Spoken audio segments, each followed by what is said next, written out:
وتلك الأمثال نضربها للناس لعلهم يتفكرون صدق الله العظيم আমরা কোরআন দিয়ে আজকে কোরআনের পরিচয় নিব। কোরআনকে জিজ্ঞেস করবো যে কোরআন তুমি তোমার পরিচয় দাও। আমরা কিছু প্রশ্ন করব, দেখবেন কোরআন অবলীলায় উত্তর দিয়ে দিচ্ছে। তো শুরুতে একটা কথা বলে রাখা ভালো, আমরা কিন্তু কোরআনকে আমাদের বাংলাদেশে কোরআন শরীফ বলি। কি বলি? কিন্তু কোরআনে কোথাও কোরআনকে কোরআন শরীফ বলা হয়নি। শরীফ আপনি বলতে পারেন, শরীফ অর্থটা ভালোই, সম্মানিত কোরআন। কোরআন শরীফ মানে সম্মানিত কোরআন। কিন্তু আল্লাহ তাআলা কোরআনকে কোরআন শরীফ কোথাও বলেননি। আল্লাহ তাআলা কোরআনকে কোথাও বলেছেন কোরআনে মাজিদ, বাল হুয়া কুরআনুম মাজিদুন ফি লাওহিম মাহফুজ। আমি লাউহে মাহফুজে এই কোরআনে মাজিদকে রেখেছি। লাউহে মাহফুজ 7 আকাশের উপরে। তুলুহু মা বাইনাস সামাই ওয়াল আরদ, আকাশ জমিন যত লম্বা লাউহে মাহফুজ ঠিক তত লম্বা। ওয়া আরদুহু মা বাইনাল মাশরিকি ইলাল মাগরিব, পৃথিবীর প্রাচ্য থেকে পাশ্চাত্য যত দূর, লাউহে মাহফুজ প্রশস্ততার দিক থেকে ঠিক তত দূর। ওহু মিন দুররাতিন বাইদা, সাদা ঝকঝকে ডায়মন্ড দিয়ে আল্লাহ লাউহে মাহফুজকে তৈরি করেছেন। এটা হচ্ছে কোরআনের বাড়ি 7 আকাশের উপরে। তা আল্লাহ বলেছেন বাল হুয়া কুরআনুম মাজিদ, কোরআনে মাজিদ বলছেন আল্লাহ, কোরআন শরীফ বলেন নাই। আরেক আয়াতে আল্লাহ তাআলা বলেছেন ইয়াসিন, তারপরে কি ওয়াল কুরআনিল হাকিম। তাহলে আরেক আয়াতে কোরআনে হাকিম বলেছেন, প্রজ্ঞাময় কোরআন, কোরআন শরীফ বলেন নাই। সূরা ওয়াকিয়ার আরেক আয়াতে আল্লাহ তাআলা বলেছেন ইন্নাহু লাকুরআনুন কারীমুন ফি কিতাবিম মাকনুন, এখানে বলেছেন কোরআনে কারীম। সূরা হিজরের এক আয়াতে আল্লাহ বলেছেন কোরআনে আযীম, ওয়ালাকাদ আতাইনাকা সাবআম মিনাল মাসানি ওয়াল কুরআনাল আযীম। নবী হে, আপনাকে আমি নিত্য পাঠনীয় সপ্ত বাক্য দিয়েছি আর কোরআনে আযীম দিয়েছি। তাহলে আল্লাহ বললেন কোরআনে মাজিদ, তিনি বললেন কোরআনে হাকিম, তিনি বললেন কোরআনে কারীম, কোরআনে আযীম। কিন্তু এগুলো সব থেকে আমরা কি বলি? কোরআন শরীফ বলতে পারেন, অর্থ ভালোই, কিন্তু কোরআনে নাই, আল্লাহ তাআলা বলে নাই। আসুন কোরআন শরীফ বলার পাশাপাশি আমরা কোরআনে কারীম, কোরআনে মাজিদ এগুলো বলতে অভ্যস্ত হই, কারণ এভাবেই কোরআনকে পরিচয় দিয়েছেন আল্লাহ তাআলা। পারা যাবে তো ইনশাআল্লাহ? শুধু কোরআনই কোরআনের নাম নয়, এছাড়াও কোরআনের আরো অনেক নাম কোরআনে খুঁজে পাওয়া যায়। যেমন কোরআনের একটা নাম হচ্ছে আল কিতাব। কোরআনের একটা নাম কি? আল্লাহ তাআলা বলছেন মা ফাররাতনা ফিল কিতাবি মিন শাই, এই কিতাবে, এই কোরআনে আমি কোনো কিছু বাকি রাখি নাই, সব বলে দিয়েছি। সব, ব্যক্তি জীবনে, পরিবারে, সমাজে, রাষ্ট্রে, রান্নাঘর থেকে শুরু করে বঙ্গভবন পর্যন্ত, কাঁথা সেলাই থেকে শুরু করে মহাকাশ পর্যন্ত সব আল্লাহ কোরআনে বলে দিয়েছে, কিছু বাকি রাখে নাই। তাহলে কোরআনের একটা নাম আল কিতাব, একটা নাম কি? কোরআনের আরেকটা নাম আল ফুরকান, সত্য মিথ্যার পার্থক্যকারী, the criterion between right and wrong. কোরআন পড়লে বোঝা যায় কোনটা সত্য কোনটা মিথ্যা। আল্লাহ তাআলা বলেন তাবারাকাল্লাযী নাযালাল ফুরকানা আলা আবদিহি লিয়াকুনা লিল আলামিনা নাযীরা। আমি কোরআনকে ফুরকান বানিয়ে পাঠিয়েছি যাতে করে বিশ্বনবী মানুষকে সতর্ক করতে পারেন। তাহলে একটা পেলাম কোরআনের নাম আল কিতাব, এরপরে দ্বিতীয়টা পেলাম আল ফুরকান। কোরআনের একটা নাম হচ্ছে আয-যিকির। আমরা অনেকে মনে করি শুধু সুবহানাল্লাহ, আলহামদুলিল্লাহ এগুলোই জিকির, না, কোরআনটাও একটা জিকির। কোরআনের একটা নাম হচ্ছে জিকির। আল্লাহ তাআলা বলছেন ইন্না নাহনু নাযালনা যিকরা ওয়া ইন্না লাহু লাহাফিযুন, নিশ্চয় আমি এই জিকিরকে মানে কোরআনকে নাজিল করেছি, আমি এই কোরআনকে সংরক্ষণ করব। তাহলে কোরআনের একটা নাম পেলাম আল কিতাব, একটা নাম পেলাম আল ফুরকান, একটা নাম পেলাম কি? জিকির। এরকম অনেকগুলো নাম কোরআনের আছে। শুনতে শুধু আমি সূরাতুল হাশরের 21 নম্বর আয়াত তেলাওয়াত করেছি। এখানে আল্লাহ তাআলা ইরশাদ করছেন যে এই কোরআনকে যদি আমি পাহাড়ের উপর নাজিল করতাম, লাউ আনজালনা হাযাল কুরআনা আলা জাবালিন লারাআইতাহু খাশিআম মুতাসাদ্দিআম মিন খাশিয়াতিল্লাহ। নবী হে, কোরআনকে যদি আমি পাহাড়ের উপর নাজিল করতাম, আপনি দেখতেন আল্লাহর ভয়ে এই পাহাড় ভেঙে চুরে খানখান হয়ে যেত। এটা এত গরুভার একটা বাণী কোরআন আল কারীম, পাহাড় ভেঙে যেত। পাহাড় কি চারটেখানে কথা? সুবিশাল পাহাড় আল্লাহ তাআলা পৃথিবীতে সৃষ্টি করে রেখেছেন। আপনারা আলাস্কা পর্বতমালার নাম শুনেছেন? Alaska range, situated located in USA. যুক্তরাষ্ট্রে একটা মাউন্টেন রেঞ্জ আছে, এটা 600 মাইল লম্বা। কয়শো মাইল? পুরোটাই পাহাড়। এটার নাম হচ্ছে আলাস্কা মাউন্টেন রেঞ্জ। ইউরোপে একটা মাউন্টেন রেঞ্জ আছে, এটার নাম হচ্ছে আল্পস মাউন্টেন রেঞ্জ। এটা 750 মাইল লম্বা। নেপালে একটা পাহাড় আছে, এটার নাম মাউন্ট এভারেস্ট। এটা 8,829 মিটার উঁচু। আল্লাহ বলেন এই বিশাল বিশাল পাহাড়, আরব বিশ্বে অনেক বড় পাহাড় আছে। তুর পাহাড়ের চূড়ায় আমি উঠেছিলাম, আরব বিশ্বের সবচেয়ে বড় পাহাড়, মাউন্টেন রেঞ্জ। আল্লাহ বলেন এই কোরআনকে যদি আমি তোমাদের উপর নাজিল না করে পাহাড়ের উপর নাজিল করতাম, আলাস্কার উপর নাজিল করতাম, আলপস পর্বতমালায় নাজিল করতাম, তুর পাহাড়ে যদি নাজিল করতাম, মাউন্ট এভারেস্টের উপর যদি নাজিল করতাম, তাহলে নবী হ্যাঁ আপনি দেখতেন আল্লাহর ভয়ে এই পাহাড়গুলো ভেঙে চূর্ণ বিচূর্ণ হয়ে যেত। কিন্তু সেই কোরআন আল্লাহ কাদের উপর নাজিল করেছেন? আমাদের উপর। সো হিউজ রেসপন্সিবিলিটি, অনেক বড় দায়িত্ব। এই কোরআনকে আমরা বুঝি কিনা, কোরআনকে মানি কিনা, কোরআনের আইন সমাজে চাই কিনা, this is the burning question. নিজেকে নিজে প্রশ্ন করুন যে কোরআনের যে হকগুলো আছে আমরা আদায় করছি কিনা। এটা যেন তেন কোনো বাণী নয়, এটা আল্লাহ তাআলার পাঠানো বাণী, অনেক ভারী, অনেক ওজনওয়ালা বাণী। আল্লাহ তাআলা বলছেন ইন্না সানুলকি আলাইকা কওলান সাকিলা, নবী হে আপনার কাছে আমি অনেক ভারী, হেভি ওয়েট ওয়ার্ড নাজিল করব। এটা অনেক ওজনের, এটা সিম্পল কোনো বিষয় নয়। এই কোরআন যখন রাসূল সাল্লাল্লাহু আলাইহি ওয়াসাল্লামের উপর নাজিল হতো, প্রচন্ড শীতের রাতে বিষ্ণু সাল্লাল্লাহু আলাইহি ওয়াসাল্লাম ঘামতেন। আম্মা জান আয়েশা বলেন আমরা কম্বল মুড়ি দিয়েও থাকতে পারি না, এত শীত, কিন্তু বিশ্বনবী ঘেমে ঘর্মাক্ত হয়ে একাকার। ওটের উপর বসে থাকা অবস্থা যখন কোরআন নাজিল হতো, ওটগুলো মরুভূমির মধ্যে বসে পড়তো ডিরেক্টলি। কাফেলা চলছে চলছে, সাইয়েদনা জিবরাইল এসে কোরআন নাজিল করেছেন, কোরআনের ভারে ধপাস করে উট বসে যেত। যায়েদ ইবনে সাবিত রাদিয়াল্লাহু তাআলা আনহু কাতিবুল ওয়াহি, রাসূল সাল্লাল্লাহু আলাইহি ওয়াসাল্লামের একজন সাহাবী। রাসূল সাল্লাল্লাহু আলাইহি ওয়াসাল্লাম একবার যায়েদ রাদিয়াল্লাহু তাআলা আনহুর পায়ের মধ্যে মাথা রেখে শুয়েছিলেন, দীর্ঘক্ষণ শুয়ে থাকলেন। যায়েদ রাদিয়াল্লাহু তাআলা আনহু বলছেন আমার কোনো কষ্টই হচ্ছে না। হঠাৎ করে কোরআন নাজিল হতে লাগলো। কি নাজিল হতে লাগলো? কোরআন। যায়েদ রাদিয়াল্লাহু তাআলা আনহু বলেন দীর্ঘক্ষণ রাসূল সাল্লাল্লাহু আলাইহি ওয়াসাল্লাম আমার পায়ের উপর মাথা রেখে শুয়ে আছেন, কিন্তু আমি টেরই পাচ্ছি না। কিন্তু যখন কোরআন নাজিল হতে লাগলো, মনে হলো যে আমার পাটা ভেঙে খান খান হয়ে যাবে। রাসূল সাল্লাল্লাহু আলাইহি ওয়াসাল্লামের মাথার ওজন এত বেড়ে গেল, আমি আর রাসূল সাল্লাল্লাহু আলাইহি ওয়াসাল্লামকে রাখতেই পারছি না আমার পায়ের উপর। ইন্না সানুলকি আলাইকা কওলান সাকিলা, নবী হে আমি অনেক ভারী, হেভি ওয়েট ওয়ার্ডের কোরআন আপনার কাছে নাজিল করব। সো কোরআনটা এটা অনেক সম্মানিত একটা বাণী, আল্লাহ তাআলার বাণী, অনেক ভারী একটা বাণী। এটা পাহাড় সইতে পারে না, পাহাড় ভেঙে চূর্ণ বিচূর্ণ হয়ে যেত, সে কোরআনকে আল্লাহ তাআলা আমাদের উপর নাজিল করেছেন। সো আমাদের হিউজ রেসপন্সিবিলিটি, অনেক বড় দায়িত্ব যে এই কোরআনকে মেনে চলা, কোরআন পড়তে জানা, কোরআনের অর্থ বোঝা এবং কোরআনের নীতিমালাগুলো আমাদের সমাজে বাস্তবায়ন করা। তো আমরা বলেছি যে আমরা কোরআন দিয়ে আজকে কোরআনের পরিচয় নিব। কোরআনকে জিজ্ঞেস করবো যে কোরআন তুমি তোমার পরিচয় দাও। আমরা কিছু প্রশ্ন করব, দেখবেন কোরআন অবলীলায় উত্তর দিয়ে দিচ্ছে। আমরা যদি কোরআনকে জিজ্ঞেস করি যে কোরআন তুমি যে পৃথিবীতে এসেছো, তোমার হিস্ট্রিটা বলো, কবে আসলা, কবে নাজিল হয়েছে? কোরআন বলবে শাহরু রমাদানাল্লাযী উনজিলা ফীহিল কুরআন, আমি রমাদান মাসে এসেছি, যেন তেন মাসে আসিনি। কোরআনকে যদি আমরা প্রশ্ন করি যে কোরআন রমাদান তো 29 দিন বা 30 দিন, তো এই 30 দিনের বা 30 রাতের কোন দিন বা কোন রাতে এসেছে?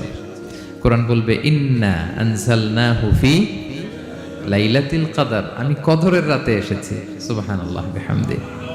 ওমা আদরাকা মা লাইলাতুল কদর, কে তোমাকে জানাবে কদর কি? লাইলাতুল কদরি খায়রুম মিন আলফি শাহর, কদরের রাত 1000 মাসের চেয়েও সেরা।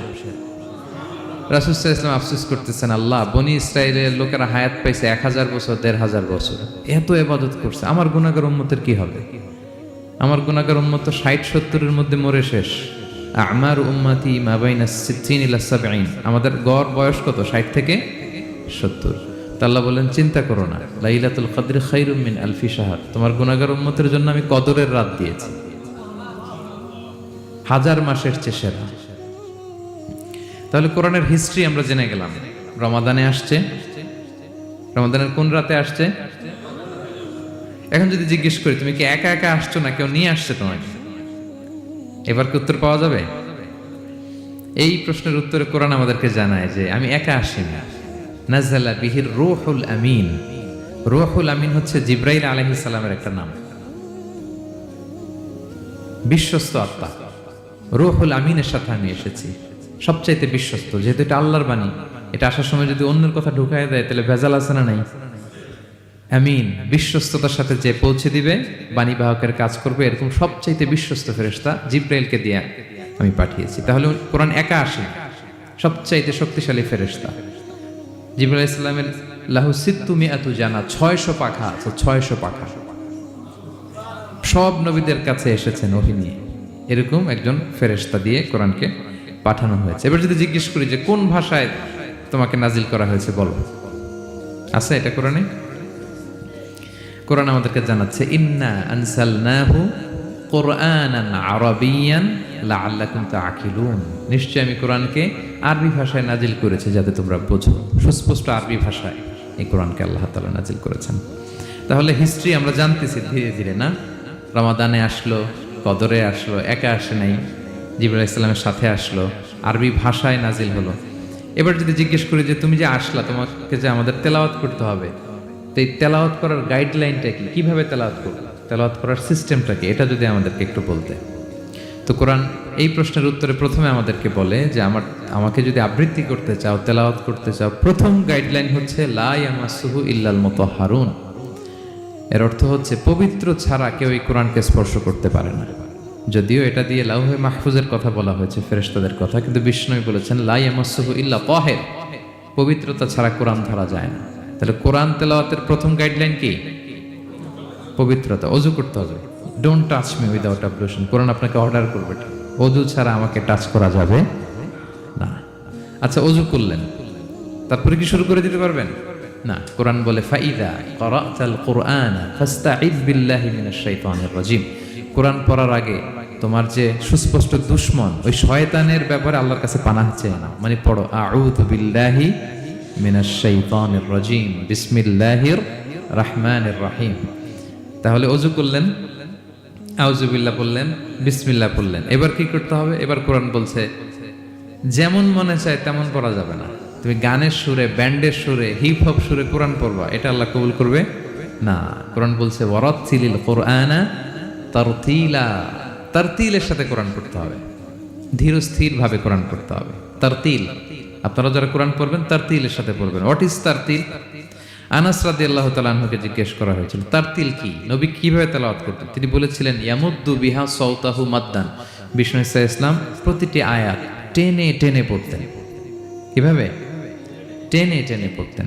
আবার বিষ্ণু ঈসা ইসলামের স্ত্রী উম্মে সালামা রাদিয়াল্লাহু তাআলা আনহা, তিনি বলতেন ইয়াকাত্তিউ কিরাআতাহু আয়াতান আয়াতান। বিষ্ণু ঈসা ইসলাম প্রতিটি আয়াত শেষে থামতেন, এক আয়াত পড়ে থেমে আরেক আয়াত, আবার থেমে আরেক আয়াত। আলহামদুলিল্লাহি রাব্বিল আলামিন আর রহমানির রহিম মালিকি ইয়াউমিদ্দিন। দেখেন, টেনে টেনেও পড়লাম, আবার প্রতিটা আয়াত শেষে থামলাম। This is তারতিল। ওয়ারাত্তিলিল কুরআনা তারতিলা। এভাবে টেনে টেনে প্রতি আয়াত শেষে থেমে থেমে পড়ার নাম তারতিল। এভাবে পড়তে হবে। তো পড়ার গাইডলাইন কি পেলাম? প্রথমে কি করতে হবে? ওযু করতে হবে, পবিত্রতা। এরপরে আউযু বিল্লাহ বিসমিল্লাহ পড়তে হবে। এরপরে কিভাবে পড়তে হবে? তারতিলের সাথে। কথা কি বুঝতে পারতেছেন সবাই? বিরক্ত হচ্ছেন না তো আপনারা? আচ্ছা, মুভিং অন। এরপর যদি বলি যে ঠিক আছে ওযু করলাম, আউযু বিল্লাহ বিসমিল্লাহ পড়লাম, তারতিলের সাথে পড়বো, তো কোত্থেকে পড়বো? সূরা তো 114টা, পারা তো 30টা। কোন দিক থেকে? শুরু থেকে না মিডল থেকে না শেষ থেকে? দেখেন কোরআন কি বলে। কোরআন বলে ফাকরাউ মা তায়াসসারা মিনাল কোরআন, যেখান থেকে সহজ লাগে ওইখান থেকে পড়ো। যেখান থেকে, এই যে আমরা একটু পরে মাগরিবের সালাত করবো, কোনো ধরা বাঁধা এরকম গাইডলাইন আছে যে এই সূরাটাই পড়তে হবে? সূরা আর রহমান দিয়ে না পড়লে মাগরিব হবে না, বা সূরা জিলজাল দিয়ে না পড়লে মাগরিব আদায় হবে না, এরকম আছে? ফাকরাউ মা তায়াসসারা মিনাল কোরআন, যেখান দিয়ে তোমার সহজ লাগে ওইখান দিয়ে পড়ো। শুধু বড় এক আয়াত বা ছোট 3 আয়াত এই পরিমাণ হলেই হবে, যেখান থেকে মনে চায়, যে কোনো পারা, যে কোনো সূরা। আলহামদুলিল্লাহ বলেন। বিশেষ করে ফজরের নামাজে বিষ্ণু ঈসা ইসলাম লম্বা কেরাত পড়তেন, কারণ ফজরের কোরআন তেলাওয়াতটাতে স্পেশালি সাক্ষী রাখা হয়। আল্লাহ তাআলা বলছেন আকিমিস সালাতা লিদুলুকিশ শামসি ইলা গাসাকিল লাইলি ওয়া কুরআনাল ফাজর ইন্না কুরআনাল ফাজরি কানা মাশহুদা। সূর্য যখন ডুবে তখন থেকে রাত পর্যন্ত সালাত কায়েম করো, বিশেষ করে ফজরের সালাত। এ সময় ফেরেশতারা আসে, এটা সাক্ষী থেকে যায়। তো আমরা ফজরের সময় যেন লম্বা চূড়া তেলাওয়াত করি, ফজরের 2 রাকাতে আমরা লম্বা তেলাওয়াত করি।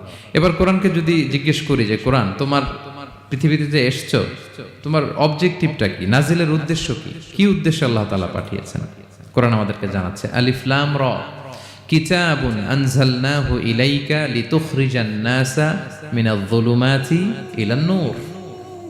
এই কোরআনকে আমি নাজিল করেছি যাতে অন্ধকারাচ্ছন্ন মানুষগুলোকে নবী হে আপনি আলোর দিকে নিয়ে যেতে পারেন। I have revealed this holy book to you in order to lead the mankind out of darkness into the light. Quran আমাদেরকে আলোর দিকে নেয়। কিসের দিকে নেয়? আলোর পথ দেখায়, মুক্তির পথ দেখায়। তো মুক্তির জন্য আমি এই কোরআনকে পাঠিয়েছি। এবং কোরআন পাঠিয়ে আল্লাহ তাআলা গোটা বিশ্ববাসীকে চ্যালেঞ্জ করেছেন যে পারলে এরকম আর একটা কোরআন বের করে আনো, লিখে আনো। পারবে নাকি গোটা বিশ্বের সবাই মিলে? আমরা যখন বই লিখি, বইয়ের ভূমিকাতে লিখি যে মানবিক দুর্বলতার কারণে বা আমার জ্ঞানের কমতির কারণে কিছু ভুল হতে পারে বা টাইপো মিস্টেক হতে পারে।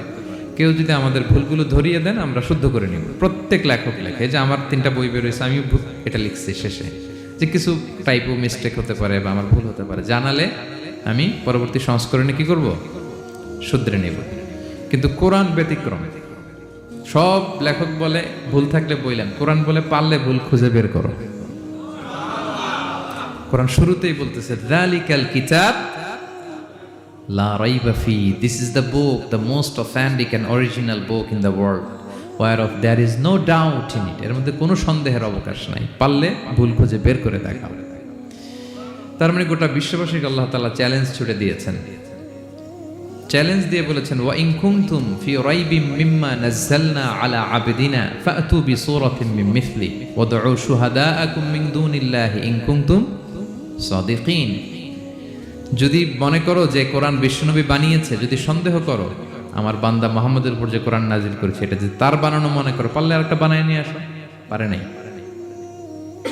পৃথিবীর সবচাইতে বড় বড় সাহিত্যিক পণ্ডিত ছিল তখনকার সময়ে মক্কায়, পারে নাই তারা অনেক চেষ্টা করে যেই কথা বলছে ওটা কোরআনের পক্ষেই চলে আসছে। একজন অনেক ট্রাই করতেছে যে কোরআনের সবচেয়ে ছোট সূরার মতো একটা লাইন সে বানাতে পারে কিনা। সবচেয়ে ছোট সূরা কোনটা? কাউসার। তো সে পড়তেছে ইন্না আ'তাইনা কাল কাউসার ফাসাল্লি লিরাব্বিকা ওয়ানহার ইন্না শানিআকা ওয়াল আবতার। এরপরে মিলায় এক লাইন বানাইছে যে লাইসা হাযা মিন কালামিল বাশার। অর্থ হয়ে গেছে অন্যরকম। এটার অর্থ হচ্ছে এটা কোনো মানুষের কথা নয়।